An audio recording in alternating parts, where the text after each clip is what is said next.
സംസ്ഥാന സർക്കാരിന്റെ പ്രവർത്തനങ്ങളൊക്കെ എങ്ങനെയുണ്ട്? അങ്ങയുടെ ഒരു വിലയിരുത്തൽ? ഒരു കുഴപ്പമില്ല, നല്ല ഭംഗിയായി പോകുന്നു. പിണറായി മൂന്നാമതും വരാനുള്ള സാധ്യതയുണ്ടോ? സാധ്യത ഉള്ളതുപോലെ തെളിഞ്ഞുപെടും. പിന്നെ അതിൻ്റെ എല്ലാ അവസാന രൂപവും ഭാവവും സ്ഥാനാർത്ഥി നിർണ്ണയമെല്ലാം കഴിഞ്ഞ ശേഷം നമുക്കൊരു എങ്ങനെ ഉരുത്തിരിയുന്നു എന്നുള്ളതിനെപ്പറ്റി ഒരു പൂർണ്ണ രൂപം നമുക്ക് കിട്ടണമെങ്കിൽ സ്ഥാനാർത്ഥി നിർണ്ണയം, അതുപോലെ ഓരോ പാർട്ടികളും അതിനകത്തുള്ള പങ്കാളിത്തങ്ങൾ ഇതും കൂടെ മനസ്സിലാക്കിയ ശേഷമേ നമുക്കൊരു അഭിപ്രായം പറയാനുള്ളൂ. പക്ഷെ പിണറായി സർക്കാരിനെ സംബന്ധിച്ചിടത്തോളം എന്നെ സംബന്ധിച്ചിടത്തോളം ഒരു പൂർണ്ണ സംതൃപ്തനാണ്. മൂന്നാമതും വരാനുള്ള സാധ്യത ഏറെയുണ്ട്.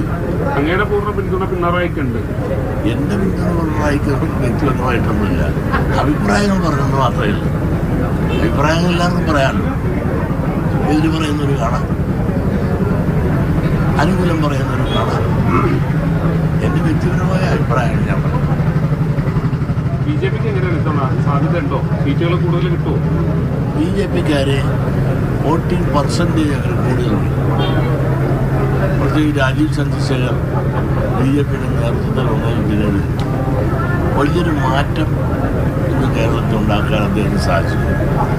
അതുകൊണ്ട് തന്നെ ബി ജെ പിക്ക് കേരളത്തിൽ 10-30 സീറ്റ് കിട്ടുമെന്നവർ അവകാശപ്പെടുന്നതിന് ശ്രമിക്കുമെന്നുള്ളത് ഒരു ആഗ്രഹമായിരുന്നു. സീറ്റ് കിട്ടുമോ ഇല്ലേ എന്നുള്ളതിനെ പറ്റി ഞാനൊന്നും പറയുന്നില്ല. ഏതായാലും കഴിഞ്ഞ പ്രാവശ്യത്തേക്കാളും അവർക്ക് വോട്ടിംഗ് ഷെയർ കൂട്ടാനുള്ള സാധ്യതയുള്ള കാര്യത്തിൽ യാതൊരു സംശയമില്ല. മാധ്യമങ്ങളോടൊക്കെയുള്ള ഒരു വഴക്ക് കഴിഞ്ഞു. മാധ്യമങ്ങളിൽ എനിക്കൊരു വഴക്കമില്ല.